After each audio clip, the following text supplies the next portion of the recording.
सिलोरियंस यानी लाखों साल पहले पृथ्वी पर मौजूद एक आधुनिक सभ्यता।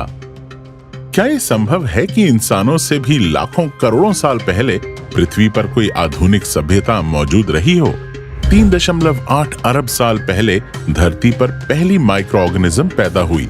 1.6 अरब साल पहले धरती पर कॉम्प्लेक्स लाइफ की शुरुआत हुई। 2 करोड़ 50 लाख साल पहले एप्स पृथ्वी पर इवॉल्व हुए। इंसानों के पहले पूर्वज 20 लाख साल पहले आए। मॉडर्न ह्यूमंस पृथ्वी पर पिछले 3 लाख साल से मौजूद हैं और हम इंसानों की इंडस्ट्रियल सिविलाइजेशन सिर्फ 3 सेंचुरीज तक चली है।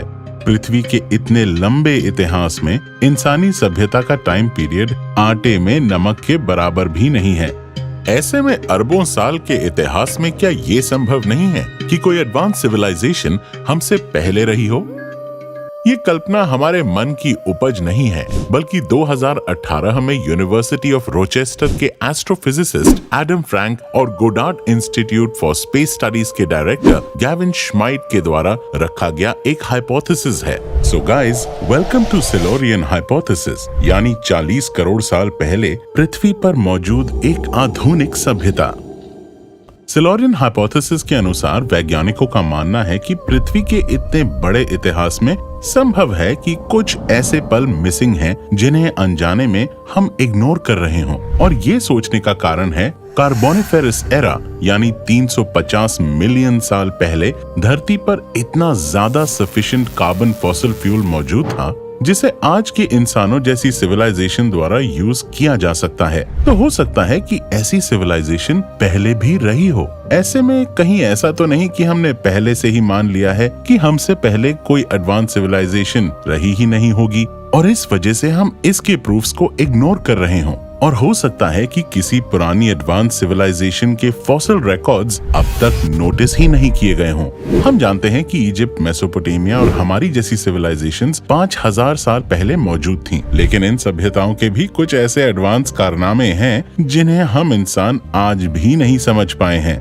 2000 साल पहले प्राचीन ग्रीक सभ्यता में मिली एंटीकाइथेरा मैकेनिज्म को वैज्ञानिक एक ओल्डेस्ट एनालॉग कंप्यूटर की तरह मानते हैं, जिसका यूज एस्ट्रोनॉमिकल पोजीशन और एक्लिप्स को पता करने के लिए होता था। 23 लाख पत्थरों से बनाए गए विशाल पिरामिड्स, जिनमें एक एक पत्थर का वजन कम से कम 2.5 टन के बराबर है, और इन्हें कैसे उठाकर रखा गया होगा वैज्ञानिक आज भी सोच में पड़े हैं। और तो और कुछ ऐसे एडवांस इजिप्शियन आर्टिफैक्ट्स जिन पर उतारी गई आकृतियां हमें सोचने पर मजबूर करती हैं कि आखिर ये कितने एडवांस रहे होंगे। और ये सब सोचकर हमारा दिल धड़कने लगता है और हम खोज करना चाहते हैं उन एडवांस लोगों की जो हमसे पहले पृथ्वी पर बहुत सारे कांड कर चुके हैं। इसीलिए यहाँ आकर साइंटिस्ट्स ने सोचना शुरू किया कि क्यों ना हम इस पॉसिबिलिटी को भी लेकर चलें, यानी कि हो सकता है कि हमसे पहले मौजूद कोई आधुनिक सभ्यता धरती के अंदर दफन हो और हमें उसकी कोई खैर खबर ही ना हो।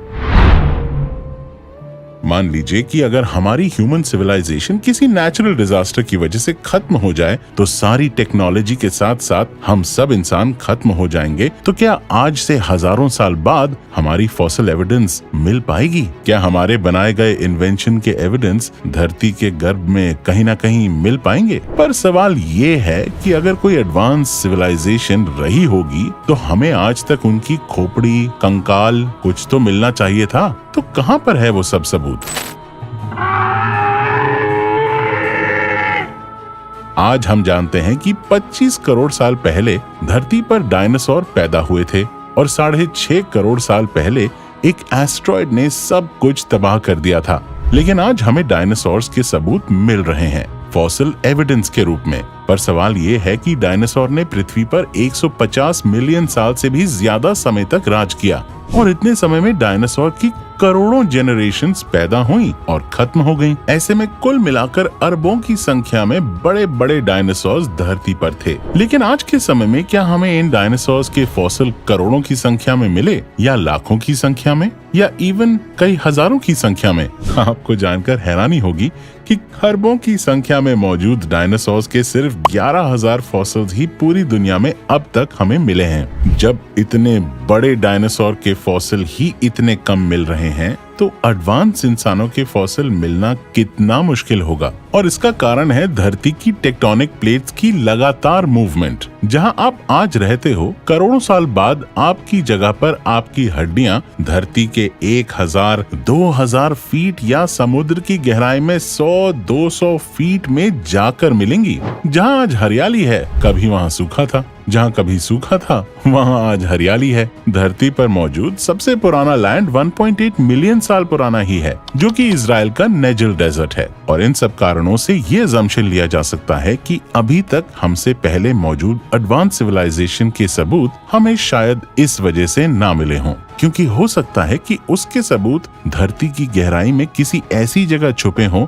जहां तक हम पहुंच ही ना पाए हों। किसी सिविलाइजेशन और उसमें मौजूद लोगों के होने के सबूत हमें मिलते हैं फॉसिलाइजेशन से। फॉसिलाइजेशन यानी किसी जीव के शरीर के अवशेषों का लंबे समय तक धरती के अंदर किसी भी तरह सर्वाइव कर जाना। लेकिन ये प्रक्रिया लाखों करोड़ों में से किसी एक जीव के लिए ही पॉसिबल हो पाती है। उदाहरण के तौर पे आज से 65 मिलियन साल पहले लेट क्रिटेशियस पीरियड में डायनासोर्स की टीरेक्स प्रजाति की संख्या करीब 2 से 2.5 अरब थी और इनकी 1 लाख से ज्यादा जनरेशंस हुई थी। लेकिन इतनी अधिक संख्या और इतने बड़े साइज और मोटी हड्डियों के बावजूद हमें आज टीरेक्स की मात्र 32 फॉसिल्स ही मिल पाए हैं, जिसका मतलब है कि 80 मिलियन टीरेक्स में से किसी एक टीरेक्स का फॉसिलाइजेशन हुआ। और अगर आज हमारी पूरी धरती पर मौजूद इंसानों की सिविलाइजेशन खत्म हो जाए तो इन 8 अरब में से कितने इंसानों की हड्डियों का फॉसिलाइजेशन होगा,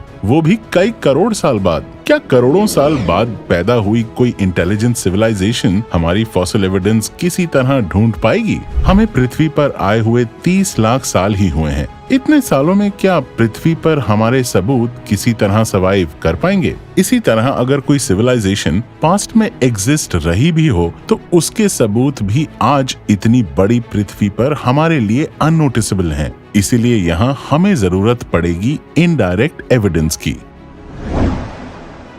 पर सवाल है कि वो इनडायरेक्ट सबूत क्या है? पहला सबूत, अगर हम एंशिएंट आइस कोर्स में कार्बन के आइसोटोप C12 की उपस्थिति पता कर लें तो ये एडवांस सिविलाइजेशन की ओर इंडिकेट कर सकती है। जब हम फॉसिल फ्यूल्स को बर्न करते हैं तो उससे निकलने वाली CO2 में C12 की उपस्थिति होती है। कई कॉम्प्लेक्स प्रोसेसेस के चलते ये CO2 आइस कोर्स में गैस के साथ ट्रैप हो जाती है। अगर हमें एंशिएंट आइस कोर्स में C13 की बजाय C12 का कंपाउंड अधिक मिलता है तो ये एक एडवांस सिविलाइजेशन का कारनामा ही हो सकता है। दूसरा सबूत, आज हम एक एडवांस सिविलाइजेशन है जो कि न्यूक्लियर एनर्जी को हार्नेस कर रही है। न्यूक्लियर एनर्जी से पैदा होने वाले न्यूक्लियर वेस्ट की आयु काफी अधिक होती है। उदाहरण के तौर पर प्लूटोनियम 244 की हाफ लाइफ 80 मिलियन ईयर्स है और क्यूरियम 247 की हाफ लाइफ 15 मिलियन ईयर्स है। ये ऐसे आइसोटोप्स हैं जो नेचुरली सिर्फ सुपरनोवा विस्फोट में ही पैदा होते हैं और अर्थ पर अननेचुरली इंसान द्वारा ही पैदा किए जा सकते हैं। अगर प्राचीन समय में किसी एडवांस सिविलाइजेशन ने न्यूक्लियर एनर्जी को हार्नेस किया होगा तो हमें ये आइसोटोप्स मिलने चाहिए जिनसे हमें उनकी एग्जिस्टेंस के बारे में पता चल जाएगा। तीसरा सबूत, हम जानते हैं कि प्लास्टिक एक ऐसी चीज है जो डिकम्पोज होने में काफी समय लेती है और आज वैज्ञानिक इसी प्लास्टिक वेस्ट समस्या से जूझ रहे हैं। लेकिन जहां ये एक समस्या है वहीं ये हमारी एडवांस सिविलाइजेशन का सबूत भी है। प्लास्टिक काफी समय तक भी डिकम्पोज नहीं होता। ऐसे में अगर हमें प्लास्टिक जैसा कोई वेस्ट मटेरियल समुद्र तल के अंडरग्राउंड में या पृथ्वी के भूगर्भ में मिले तो ये एक एडवांस सिविलाइजेशन का सबूत माना जा सकता है। चौथा सबूत, आर्टिफैक्ट्स ऑन सेलेस्टियल बॉडीज। वैज्ञानिकों के अनुसार अगर कोई आधुनिक सभ्यता हमारी जितनी एडवांस होगी तो उनके कई टेक्नोलॉजिकल आर्टिफैक्ट्स हमारे दूसरे ग्रहों और उपग्रहों पर मिल सकते हैं। हो सकता है कि उन्होंने कई ऑब्जेक्ट्स किसी कारण से चांद, मंगल और अन्य ग्रहों पर छोड़ दिए हों। अगर हम ऐसे आर्टिफैक्ट्स फाइंड कर पाएं तो ये एडवांस सिविलाइजेशन की पॉसिबिलिटी की तरफ इशारा हो सकता है।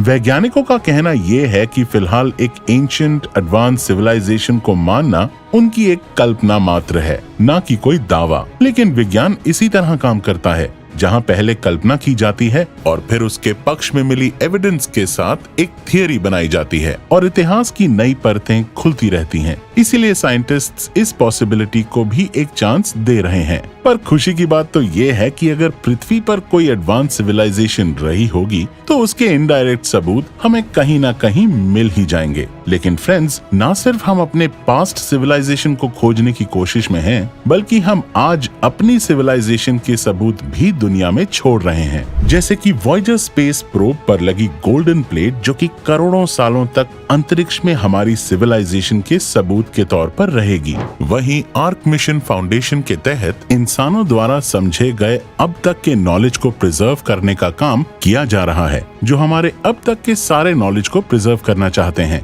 जिसके लिए एस्ट्रोबायोटिक पेरेग्रिन मून लैंडर को एक रॉकेट द्वारा चांद पर ले जाया जाएगा। इसमें विकिपीडिया पर मौजूद सारी जानकारी और सभी भाषाओं की जानकारी एक माइक्रोफिंच में स्टोर होगी, जिसे 1000 मैग्निफिकेशन वाले माइक्रोस्कोप से पढ़ा जा सकता है। ये लैंडर चांद पर अरबों साल तक सुरक्षित रहेगा। अगर ये किसी तरह उल्कापिंड की वजह से नष्ट हो जाए तो ऐसी और भी कई लैंडर्स सौर मंडल के अलग अलग ग्रहों पर भेजे जाएंगे। इस तरह अगर हमारी सभ्यता नष्ट भी हो जाए तो हमारा ज्ञान भविष्य की एडवांस सभ्यताओं के लिए सुरक्षित रहेगा। हमारी धरती लगातार कई खतरों का सामना कर रही है और अब तक हमारी धरती पर 5 बार लाइफ खत्म हो चुकी है। हम सब जानते हैं कि किस तरह एक नाकारा एस्ट्रॉइड ने सारे डायनासोर्स को खत्म करके धरती पर लाइफ को एंड कर दिया था। और ऐसे में ये हाइपोथेसिस आपके लिए एक सवाल छोड़ जाता है, क्या हमें अब तक मिले अपने ज्ञान को किसी फॉर्म में सुरक्षित रखना चाहिए?